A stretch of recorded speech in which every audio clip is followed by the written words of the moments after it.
Hi beautiful, welcome back to my channel. For today's video, I wanted to create another makeup look using the Aether Beauty Rose Quartz Crystal Gemstone eyeshadow palette. In my last video, I created a more gray cool tone smoky eye using this eyeshadow palette. So for today, I thought I'd do a more rosy toned makeup look. Also, I am going to incorporate some of my favorite clean beauty products that helps me achieve a glowy base. So without further ado, let's hop right into the video. I think I am going to start with my face because the eyes is not going to be too complicated. I've already applied my moisturizer, which I typically use as my primer, and it works a lot better. So for foundation today, I'm going to use the Juice Beauty Phyto Pigments Serum foundation, and I have the shade Golden Tan. I mixed in a little bit of food coloring into the actual bottle. That's why the color is looking a little bit more on the yellow side. So I have to really shake up this foundation so the pigment will kind of mix in together. So what I typically do is I squirt onto this clear candle holder so I don't get it everywhere.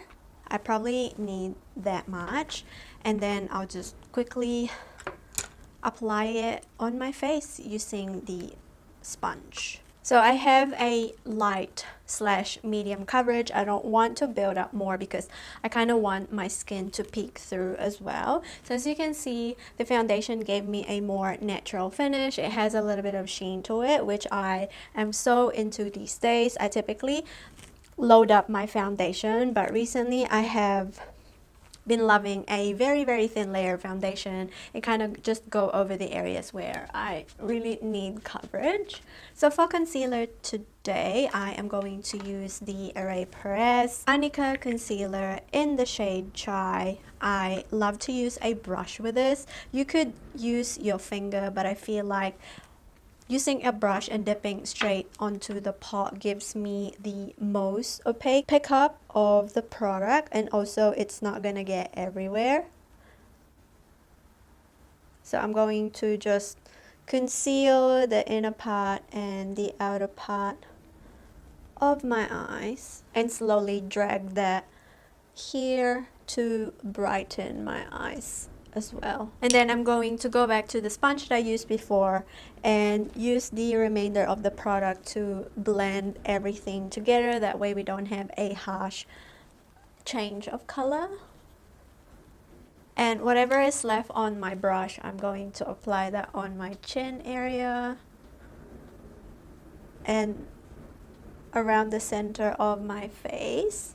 For powder today, I am going to use my Hourglass Veil Translucent Setting Powder. I have mine in a travel size because I'm not one to commit to purchasing a full size that costs almost $100. It's just a little bit excessive. But I actually do love this powder because it sets down the makeup, but it doesn't make your skin look overly mattified. So I like to dust thin veil of powder on my under eye and kind of spread that on the center of my face. I'm going to jump into the Kosas Color and Light Cream, and this one is in the shade Tropical Equinox. This is such a nice blush and highlight duo. So I'm going to pick up the highlighter shade and basically pop that on the highest point of my cheek. It has a little bit of like hint of color, but for the most part it leaves your skin looking very healthy, and it looks like sweat glow as opposed to it being like a fabricated glow. For blush, I am going to use the same palette and pick up the blush side with a dual fiber brush. I'm going to pop that right here. And then I'm going to go back to the powder and powder everything. For the bronzer, I am going to use the Well People Bio Base Baked Bronzer. And this one is in the shade Natural Tan. I believe they only have one shade of this based on what I saw from the Mecca Cosmetica website. I like to use a dual fiber brush, especially for this type of bronzer, because if you use a denser brush, it can apply a lot of product.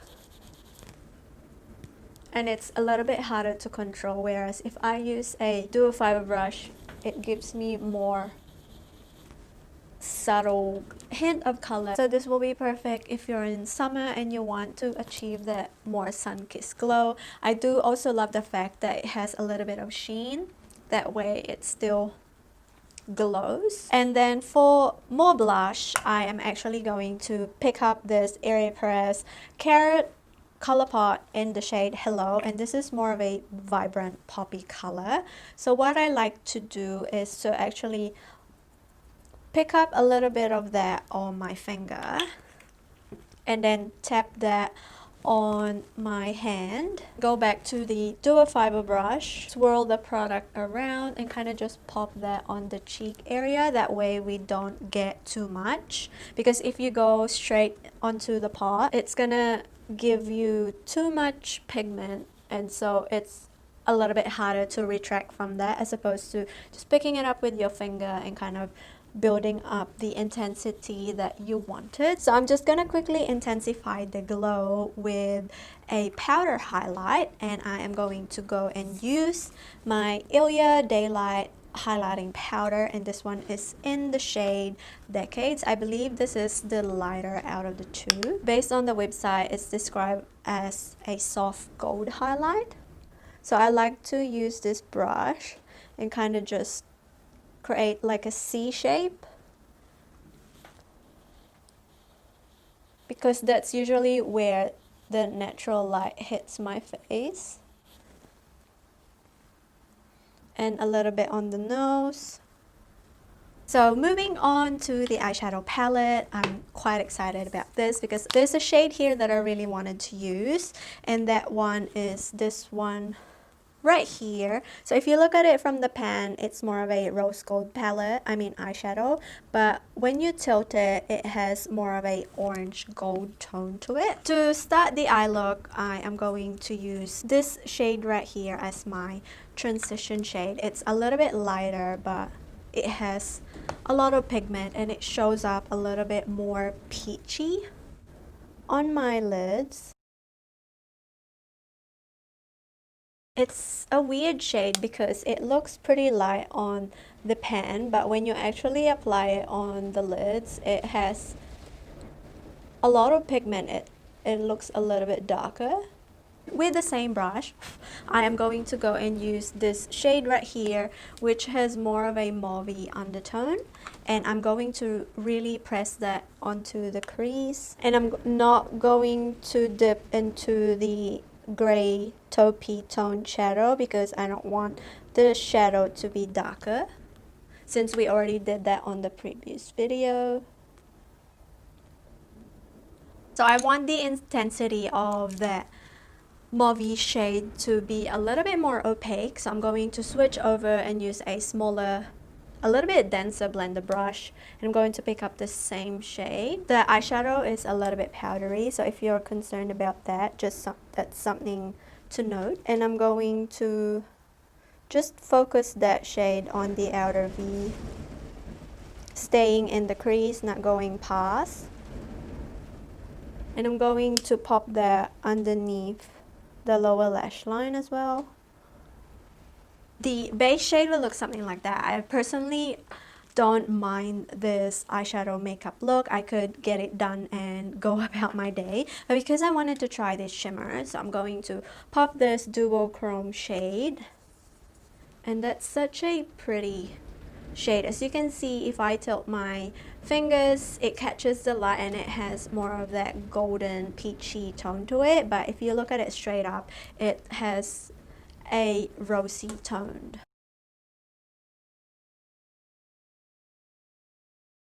So applied with a finger, it kind of looks a little bit scattered. I was hoping for it to be just like a one full strip of shadow, but it turns out to be dispersed. If anything, this eyeshadow would look a lot better as a topper rather than an eyeshadow by itself, because as you can see, it's like not really that opaque, but it's actually fully there. So I think I'm going to use a different shade, and I am going to pick up this one right here, which looks a little bit cool tone, but it has more of a rose undertone. So I'm going to just pop that on top of that duochrome shadow to get a more even application. And see the difference, this shows up a lot better. I am going to go back to that blender brush that we use and just blend everything. And it looks pretty decent, but it's not as impactful as I was hoping it to look like. So I'm going to put a little bit of that shade right there and pop that on the inner part of the eye.